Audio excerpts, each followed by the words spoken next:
So welcome to the Conclave 2023. So let's get just straight to WA state migration. I'll start with the basics first of the general skilled migration visas. So general skilled migration visas have three sorts of visas in them. The first one is subclass 189, and then there is subclass 190, and then there's subclass 491. Subclass 189 is an independent visa. You have to have the minimum points 65 to be eligible for any one of these visas. But in 190 and 491, you get additional points from the state. So you can have lesser points on your own, and you can still get some additional points from the state or the family sponsored, and then come to the eligibility point score of 65 points. Obviously, skills assessment is required under all these three categories. You do not have an occupation until and unless you have a skills assessment for it. There's a misconception sometimes that you might not need a skills assessment, but skills assessment is must under the general skilled migration in Australia. You cannot call yourself an accountant or an engineer unless and until you have a skills assessment for that particular occupation. The English language requirement is 6 minimum in IELTS or equivalent in PT, OET or TOEFL. Obviously, this is just the minimum eligibility requirement. You must have competent English, but you do not get any points for 6 each. So you only get points if you've got proficient English, which is 7 each in IELTS or equivalent in PT, or you get 20 points if you've got 8 each in IELTS or equivalent in PT. So 189 is a permanent visa. 190 is a permanent visa as well, but it is a state-sponsored visa. In the 189, there's no state sponsorship. It's a federal government's visa. It's an independent visa. You just gather the points, and if you get invited, you get invited directly by the Department of Home Affairs, and then you lodge your visa application. But under the 190, you get invited, or the 491, you get invited by the state first. Then you have to get your state nomination approved. And then only once the state approves your nomination, you could get an invitation from the department for these two visas. So 190 and 491 are both state-sponsored visas. You must have a state nomination approved before you can get invited by the department for these two visas. Now 491, you could also get sponsored by a family member. There are certain relationships that are eligible, like for example, brother, sister, first cousin, parents, etc. So if you've got a family member who's living in who's a permanent resident or a citizen of Australia, and they're usually resident in a regional area of Australia, then they can also sponsor you. You have to put up an expression of interest under this category. And your occupation must be on the MLT SSL list for you to be eligible under the 491 family sponsored visas. For 189 visas, the list which is applicable is MLT SSL list. For 190 visas, the list which is applicable is the state list. So every state has their own list. So you must have your occupation in the state list of whichever state you're trying to get nominated from. Under the 491 visa, if it is state sponsored, again, you have to have your occupation on the state list. Every state, as I said, has their own list. And if you are getting your sponsorship from a family member, then you must have your occupation under the MLT on the MLT SSL list at the moment. Under the 190 visa, you get 5 points extra from the state. And under the 491 visa, you get 15 points extra from the state or the relative, depending on which stream you are applying your expression of interest under. So somebody who's got lesser points of their own, they can possibly be eligible for 491 because you do get 15 points from the state or the family member, and you only need 50 points of your own to become eligible for 491. But please remember, becoming eligible does not necessarily mean that you will be invited. You might need a higher point score to get invited from the state or from the department or under the family sponsored stream as well. Now, let's talk about the Western Australia state nomination process first. So Western Australia state nomination program has 2 streams in it. The first one is graduate stream and the second one is general stream. Under the general stream, we've got 2 occupation lists or 2 schedules. which is Schedule 1 and Schedule 2. And under the graduate stream, we've got graduate occupation list, which contains many occupations as well. So under the general stream, as I said, we've got two schedules or two occupation lists, Schedule 1 and Schedule 2. Now, Schedule 1 has a criteria which is slightly different from Schedule 2, which we'll talk about in a minute. But Schedule 1 has got most of the medical related occupations, like, for example, registered nurses, GP, medical health officers, etc., etc. So Schedule 1 has very limited number of occupations, not many, but registered nurses, I think, is there, which is obviously a lot of you are registered nurses in Australia. So other occupations are not that popular, like medical officer or pharmacy technician or pharmacist, etc., etc. Under the Schedule 2 in general stream, we've got many occupations. We've got engineers, we've got most of the IT occupations in it. We've got accountants in it, both management accountant, accountant general, and taxation accountant. We've got finance manager, which are very popular. We've got many other occupations as well, but registered nurses is not under Schedule 2. Under the graduate occupation list, again, we've got a vast list of occupations under the graduate occupation list. So we'll go through these occupations in a minute. So the ranking system in WA is as follows. This ranking system is only applicable for people who are graduates of WA. For you to be considered a graduate of WA under the graduate occupation list, you must have studied in WA for 2 years at least, either in the higher education sector or in the VET sector.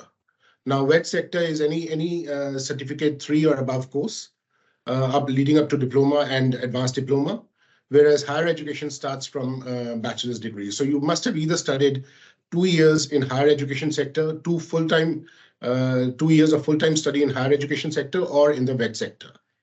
So the ranking system in WA, which is only applicable to the graduate stream, is as follows. So in the VET sector, people who've done advanced diploma in WA will be preferred over anybody who's done, let's say, a diploma course or a cert course. So let's say somebody with an advanced diploma is standing at 65 points, and somebody who's just done a diploma in WA is standing at 80 points, but still the priority would be given to a person who studied advanced diploma in WA. So it's really beneficial if you do that advanced diploma in WA, if you are a graduate of WA. That way you'll get priority over any other person who's done a diploma or a certificate level course. Then the second preference would be given to a person who's currently living in WA. So if you've sort of mentioned on your expression of interest that you're currently living in WA, you will be preferred, and that's applicable to both graduate stream and in the general stream as well. So in the general stream as well, if you mention in the UI that your current location is Western Australia, you would be preferred over any other person who's living interstate or overseas. And then obviously the third thing is EOI points. As you could see that people in WA would be given preference, even if they've got lesser points than somebody who's living interstate and they've got higher points. So people who've marked their location written their location as Western Australia in the expression of interest, obviously will get invited first, even if they have lesser points than person who's actually living in NSW or Victoria.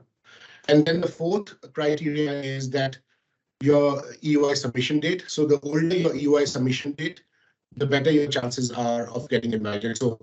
So it is advisable to lodge your expression of interest as soon as possible. Now, EOI submission date is not the same as EOI date of effect. So your date of effect changes when you, let's say, update your points in the EOI, but that is not something that WA cares. So WA only goes by the EOI submission date. Even if you change your points score later on, it would not affect your EOI submission date. Your EOI submission date will still remain the same. So as soon as you become eligible to lodge an EOI, even at 65 points, you should lodge your EOI for WA straight away. So these are the ranking system which is applicable to WA migration nomination process. Now let's talk about the graduate stream requirements. So you need 2 years of full-time study in WA, either in the vet sector or in the higher education sector. LE course is also one of the acceptable studies in the vet sector, which you can use to fulfill your 2 years full-time study in WA. Now that study needs to be full-time. So let's say you've got 12 semesters, 12 units in your master's course. You would normally have 3 units in each semester.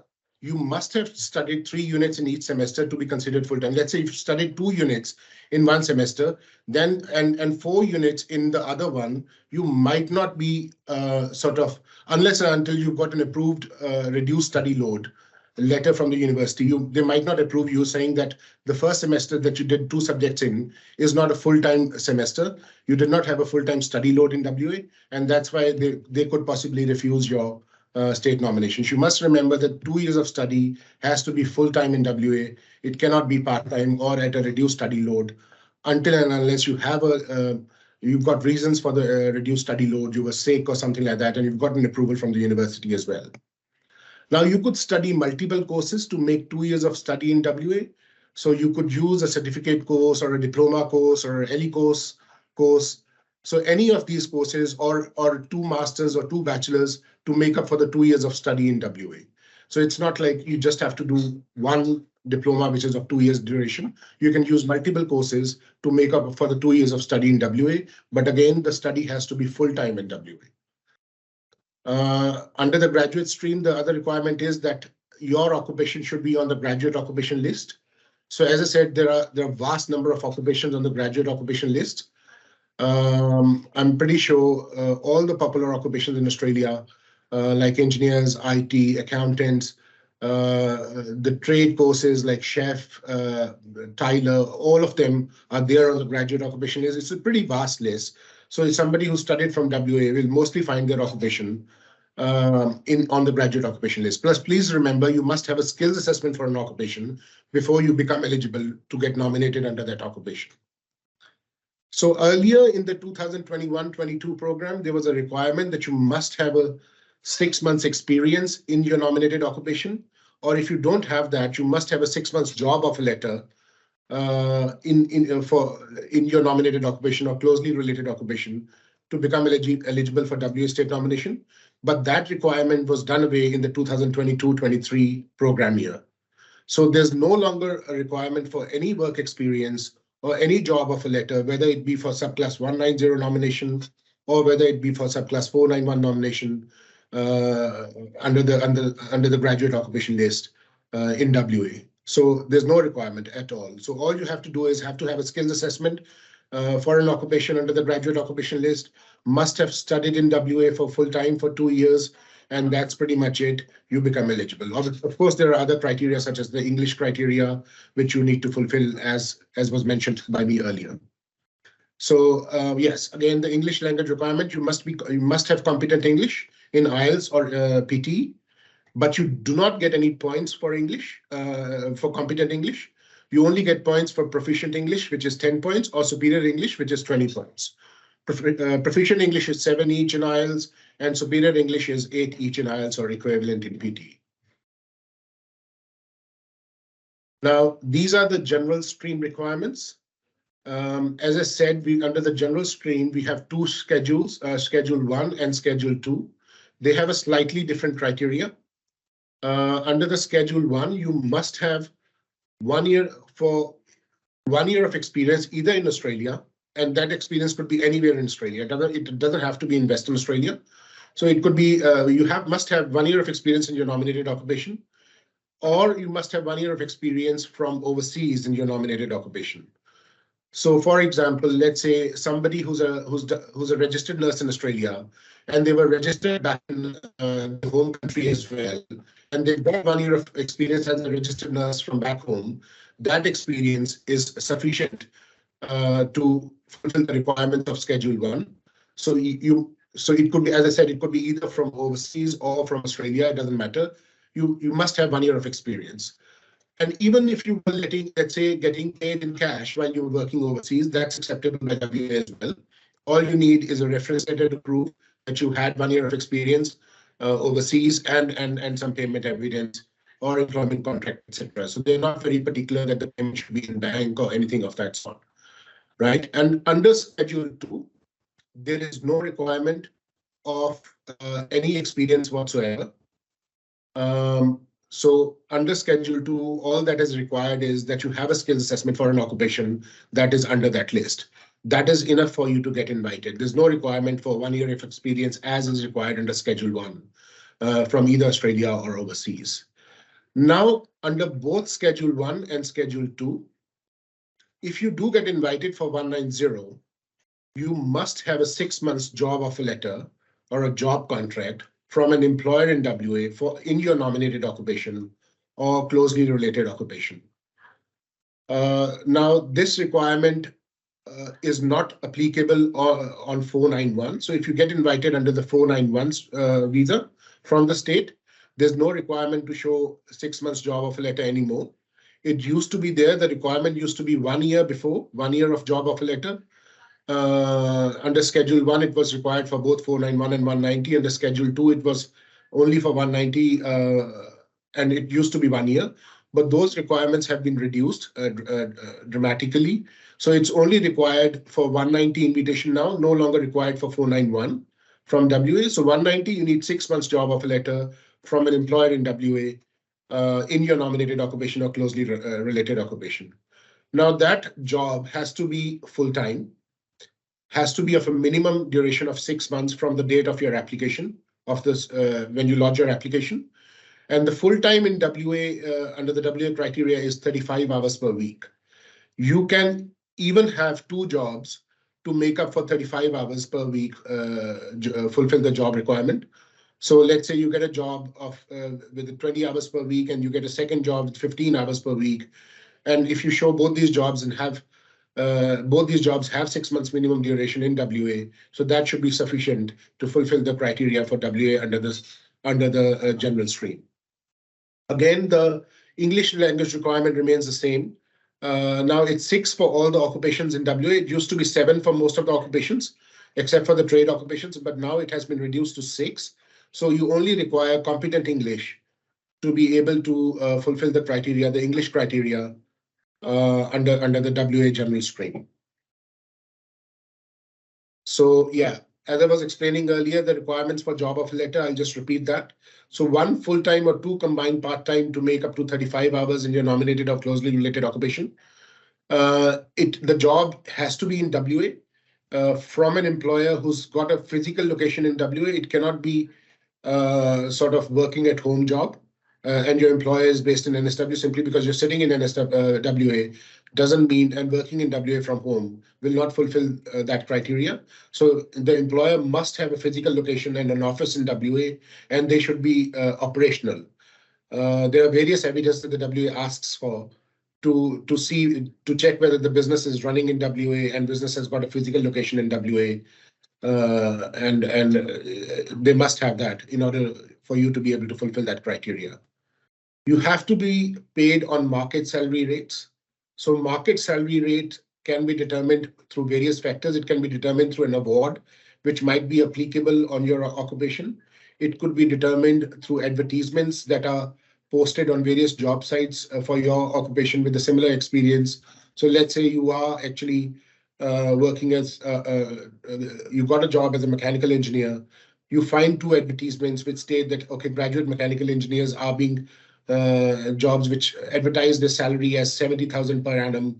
So that becomes and that becomes the market salary rate. So, and it could be also be determined by other factors, like if there's another person working in the organization already who's an Australian citizen. So there are various factors through which we can determine the market salary rate.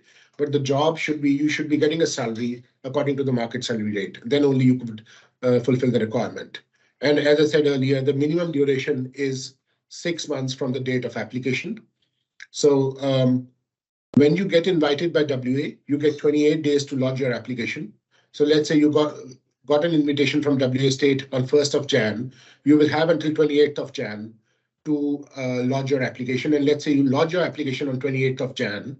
You must have 6 months remaining when you lodge your on your job, when you lodge your application. So you must have your job until, let's say, 28th of July, for you to be able to fulfill that 6 months requirement for the job offer letter. Well, these are the changes that are being brought about, that have been published on the WA migration website, that are being brought about in 2023-24. So nothing dramatic in it. It's all good news. Priority is being given to skilled workers from interstate and overseas for priority industries. Now, according to WA, the priority industries are building and construction, health and medical, teaching, tourism, and hospitality occupations.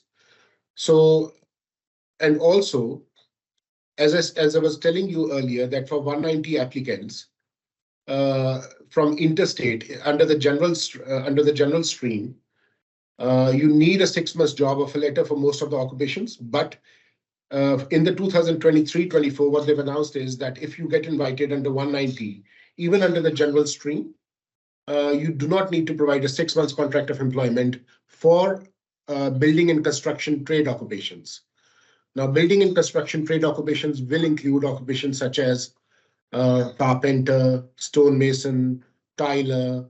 So all these occupations would come under building and construction trade occupations. So if you have a skills assessment for one of these occupations, then you would not require a 6 months job offer letter from an employer in W anymore under the general stream. And these occupations are only available under Schedule 2. These occupations are not available under Schedule 1 in general stream. So under the Schedule 2, you did not have the requirement of having any experience anyway, but and you only needed a 6 months job offer letter if you do get invited for 190. But that requirement has been waived off as well for 190 for building and construction trade occupations. And obviously, they'll be prioritizing invitations for industries with critical demand, which includes building and construction, health and medical, teaching, tourism and hospitality occupations. So restaurant managers, chefs, cooks, teachers, health and medical registered nurses. So all these occupations will be prioritized in the 2023-24. Now, WA has also requested 10,000 seats for this program year. I think they had around 8,500 seats in the program year 2022-23. So they've requested 10,000 seats this time. So it's again good news. They've asked for more seats. They want to nominate more people possibly in this program year in 2023-24. So it's a very good sort of state for the movement. It looks very positive. So it's a very good state to get nomination from.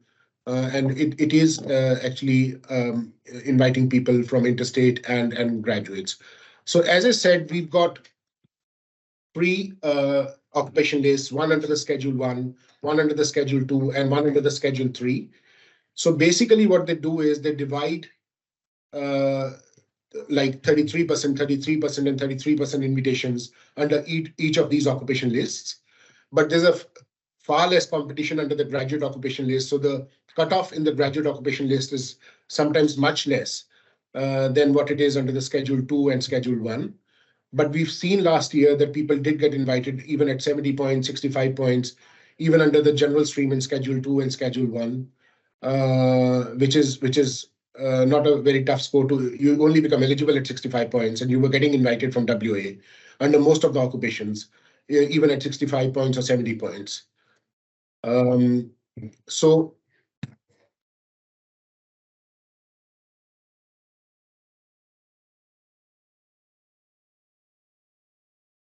just a second.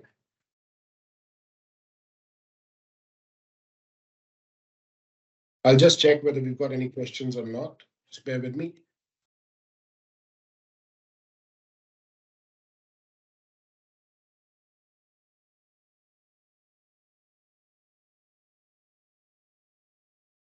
Yeah, Mohammed Zubair is asking, I need professional guidance to lodge EOI.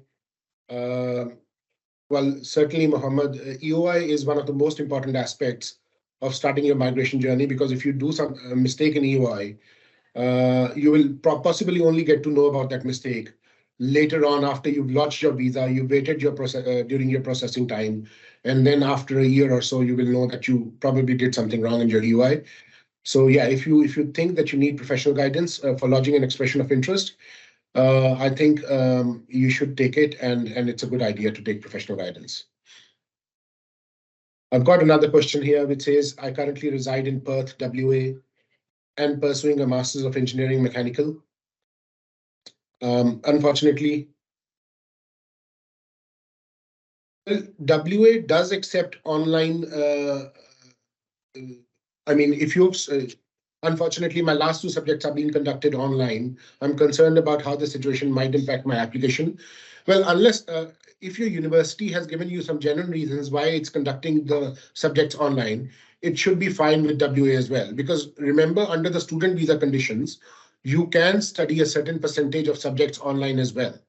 So as long as you were in WA and university has given you a clear criteria, and it is not online just because you wanted them to study online, and it is the university that is forcing you to study those subjects online, it should be fine with WA as well. But make sure you keep that evidence and keep and request the university, if you do not already have the evidence, to give you that reason why this subjects are being studied online. Are chances of being selected by WA for 491 better if you state WA on your EY rather than leaving that part open to all states? Yes, certainly. As I stated earlier, WA will prefer people who've written Western Australia on the expression of interest and who are actually living in Western Australia. They will ask for this evidence as well, that before the invitation date, you were living in WA. So you might have to give a utility bill or any other proof that they ask for to prove that you were actually living in WA if you had listed your location as WA in the expression of interest. So yes, 491 is generally you get a better chance of getting invited under 491 than 190 because you have higher points in 491. And if you lodge an EOI for 491 and 190, the chances are that you will only get invited for 491 only, because you would end up having higher points because you get 15 points from the state for 491 visa and only 5 points for 190, and you'll have lesser points for 190. So yeah, better chances, always better chance of getting invited for 491 because of the higher points that you get. Muhammad has written quite a long question, so he's sent me his resume, I think. So Muhammad, you can get in touch with us in Perth office. I would be happy to advise you regarding your profile, but it seems, let me just go through your question. Give me a minute. So electrical engineer, working as a senior assistant manager, University of Wollongong.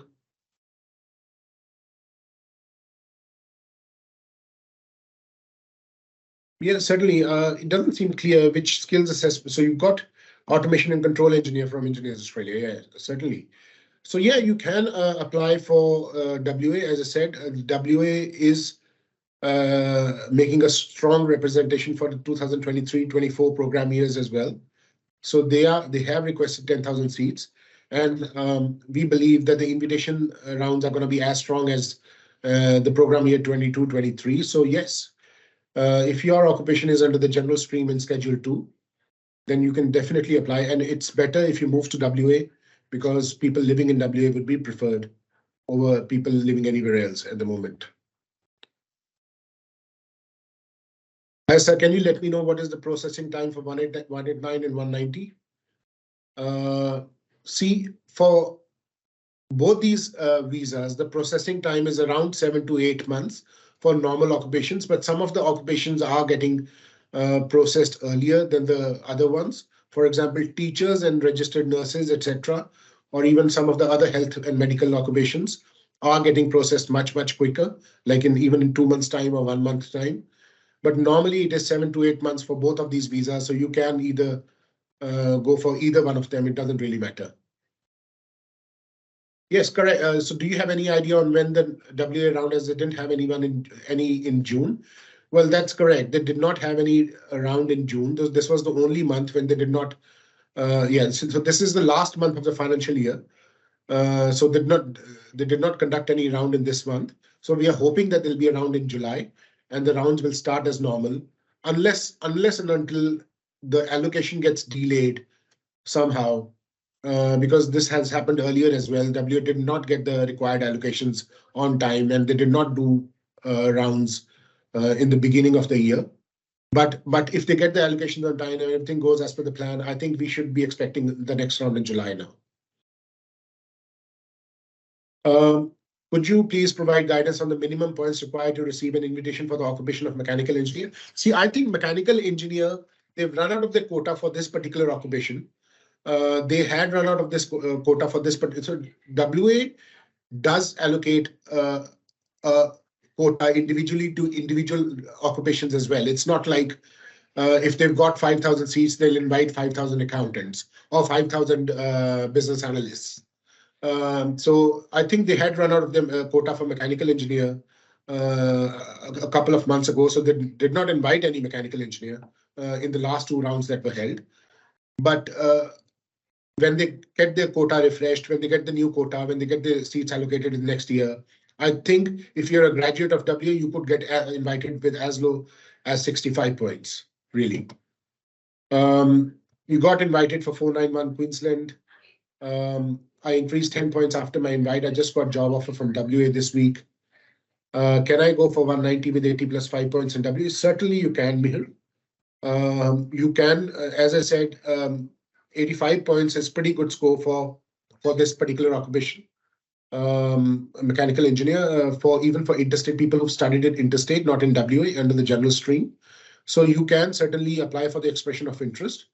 And it'll be your chances will obviously increase if you move to WA and write your location as WA in the expression of interest. You would be given preference over any other person who's living interstate at this point in time. All right, so we'll just a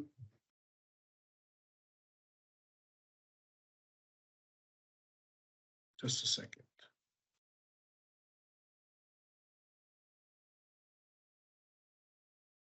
I'm just going to show you. Can you guys see my screen at the moment?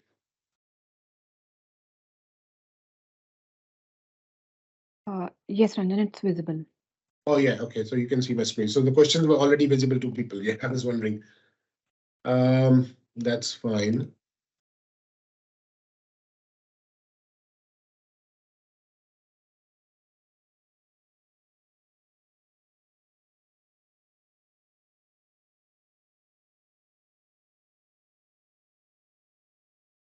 So I'm just going to open up the March round statistics for WA. So this was these are the statistics for the March round that happened in March 2023. So as you could see, I'll just in the Schedule 1, we've got these occupations who got invited, and these are the point score that people got invited at. In WA, and this is the EOI submission date that they had launched the EOI on. So and they've given the state of residence as well. So these are the people. So let's say enrolled nurse, the first occupation, enrolled nurse got invited at 70 points in March when they had launched the EOI in January of that year itself. So after 2 months of lodging the expression of interest, enrolled nurse got invited at 70 points. And they were not even living in Western Australia. They were actually living in another Australian state or territory. So pretty good score there. People are getting invited at lower points, especially in Schedule 1. They were obviously giving some targeted invitations under the health and medical occupations. So you can see the result here in the March round. So this is the March round of 2023. So just 3 months ago. So registered nurses, as you could see, some of them got invited at 70 points in Schedule 1. With the expression of interests lodged as late as in January or even in February. In February, obviously, the cutoff was 80 points for the people who had lodged the expression of interest. But people who had lodged their expression of interest in C1 got invited who had lodged in March itself, like probably a week before the invitation round happened. They got invited at 75 points. And they were living in Western Australia. Some of them were living in another state or territory. So remember, this is scheduled. These are the invitations under Schedule 1, where you must have at least 1 year of experience, either from Australia or from overseas, before you become eligible. So if you do not have 1 year of experience and you get invited, obviously your application would be refused. You will no longer be able to sort of get it approved. So yeah, so these are the occupations. So 80 points for specialist physical physicians, speech pathologist, 85 points. And these are the occupations which got invited in the March round under Schedule 2. As I said earlier, Schedule 2 has got a vast list of occupations under it. It's got most of the popular occupations that most of the migrants actually undertake in Australia. So as we can see, hospitality, these chef got invited at 70 points, who had marked their state of residence as Western Australia in the expression of interest. So these 675 points for civil engineer. Community worker got invited at 65 points under the general stream. Now, these are not the people who are graduates of WA. These are the people who got invited under the general stream. So they did not have the requirement to be a graduate of WA. They could have studied in interstate as well. So they still got invited. And as you could imagine, there's a vast competition in this stream, because anybody who studied anywhere in Australia can be invited under this stream. All they need is a skills assessment for an occupation under this stream.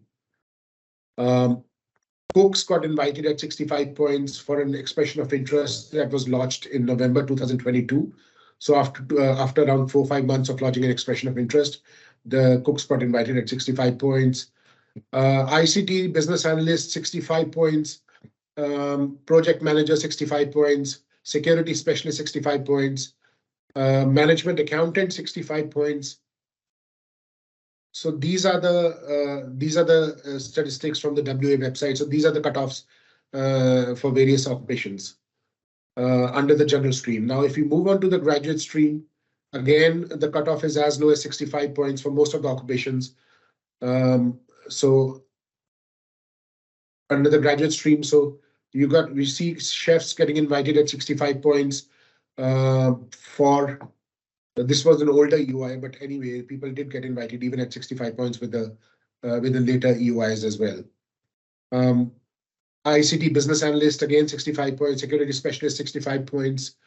For EUIs launched in February or January. These are all in the PhD and master's stream. So under the graduate stream, they divide into 2 categories: one, people who studied from vet sector or PhD and masters, and one bachelor's or others. So these are so as you could see, so these are the occupations that got invited in from the vet sector. Again, chefs in the graduate stream got invited at 70 points, cooks at 65 points, with EUIs just launched a month before the March round. So pretty good, strong invitation round there for almost all the occupations. Now, graduate is under the graduate list. As I said earlier, you must have studied in WA for 2 years, and that has to be 2 years of full-time study. Online study or reduced study load could be acceptable in certain circumstances. It's written in the FAQ section of the WA migration website. What is the discretion that they exercise while considering these things? When somebody has done their studies at a reduced study load or online.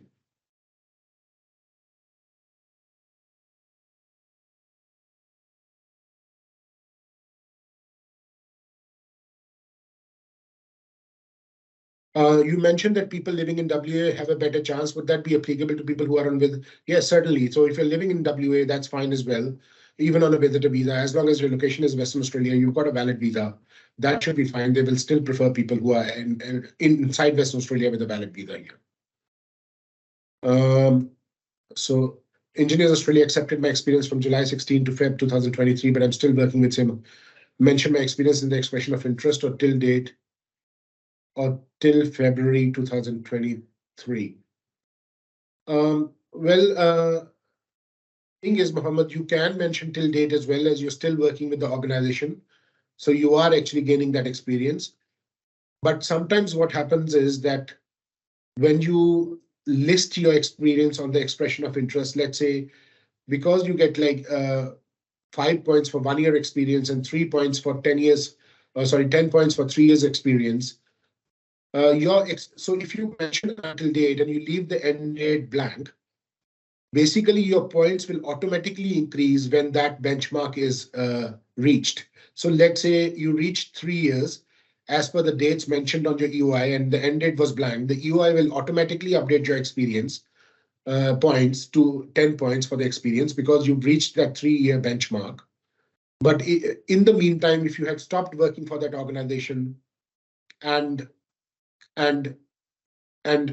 you actually do not reach that 3-year benchmark, then you would end up claiming wrong points. So I normally put an end date to every experience. So obviously, when you reach these benchmarks and you still think that you're working for the organization, you can update the end date. But just be aware that you don't end up claiming more points that you're possibly eligible for in the expression of interest.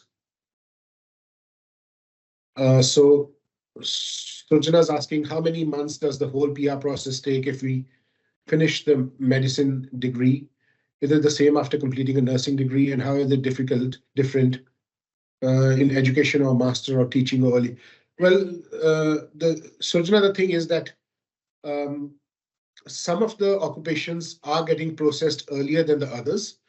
As I said earlier, some of the health occupations such as registered nurses, some of the teaching occupations such as primary school teacher, secondary school teacher are getting processed quickly.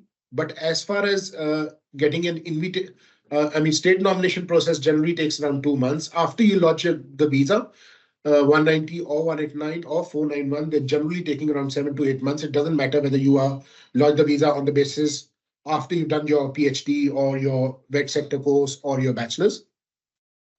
As long as your occupation is not being preferred over others, it'll take around the same amount of time to get processed.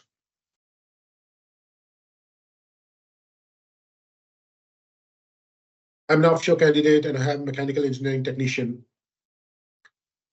Will they, for 491 visa without spouse points, what is the chances of sponsorship? Well, the chances of sponsorship are there. So they haven't invited many overseas people earlier. They either invited overseas people who were already graduates of WA but were overseas for some reason now, had left WA after studying here in WA, or they invited some of the health occupations last year or this year from overseas, like registered nurses, etc. So, but you never know. WA might start inviting now. The borders are open. They're concentrating more on getting people from overseas, skilled migrants. If you've got reasonable amount of experience as a mechanical engineering technician, I think you should lodge your expression of interest for WA. Victoria, South Australia, both could be very good options as well, NSW. So try your chances with every state sitting in offshore, and you might get invited in this occupation, yes.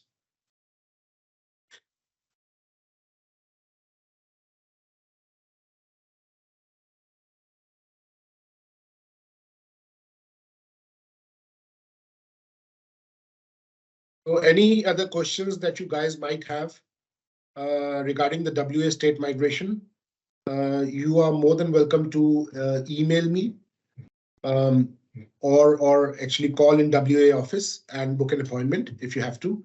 And we'll be more than happy to help you out in your migration journey in the future. I've got another question here. I'll take it.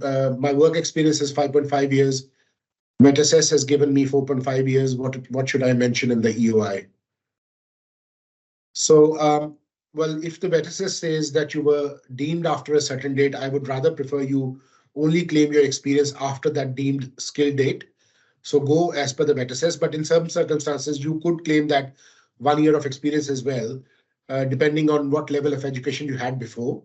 So department says that if your experience is after the requirements listed in 𝐸𝐴𝐴𝐸, then that should normally be acceptable. But I'll have to make sure that your degree is highly related and you've done and your qualifications were at the required skill level before we can claim the experience, which has already been used by VetSS for the skill assessment.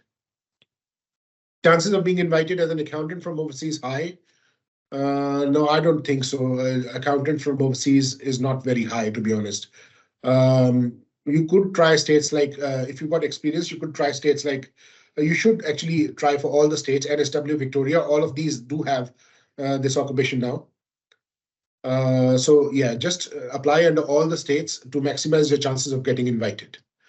I applied for student visa, but I got refusal in June 2023. But I got positive skills assessment in May. Does it affect on future visas like 190?